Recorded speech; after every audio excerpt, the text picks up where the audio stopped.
लगाउँछन् लगाउँछ भनेर आउनु भने तल्लो क्वेसन खुल्छ, यहाँ लगाउँदैन भनेर आउनु भने तल्लो क्वेसन अटोमेटिक अफ हुन्छ।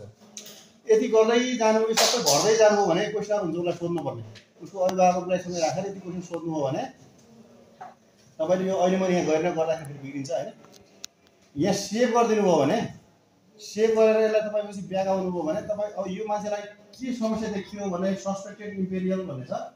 जस्तै इयर 2082 ग्रेड 1 अब यहाँ क्याबुन नाम आइहाल्यो होइन।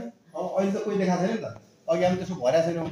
यदि त्यहाँ केही समस्या देखियो भने यो टुल के अरे यो आइकनमा आएर अटोमेटिक बस्छ कि त्यो विद्यार्थीको समस्या को विद्यार्थीलाई के समस्या देखियो भनेर, आँखामा समस्या हो कि हिँडाइमा समस्या हो कि सुनाइमा समस्या हो कि बौद्धिक अपङ्गता हो कि के हो भनेर।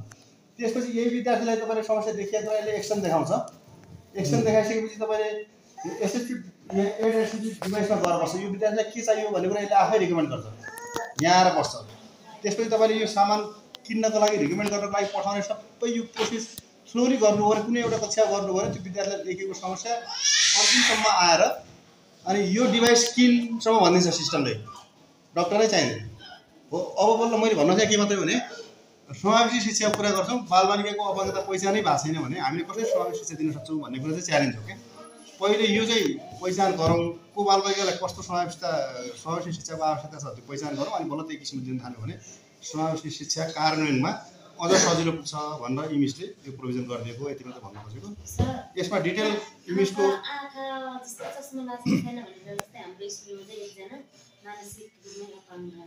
त्यो तपाईँले पहिले इमिसको यसले अटोमेटिक त्यसले भन्छ चस्मा चाहिन्छ या चाहिँदैन, डक्टर कहाँ लानुपर्छ या पर्दैन भनेर भनिदिन्छ।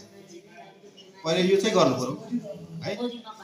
हस्, थ्याङ्क यू भेरी मच। मैले यो जस्ट जानकारीको लागि मात्रै, इमिसको लागि अझ डिटेल कति थुप्रो काम हुन्छ।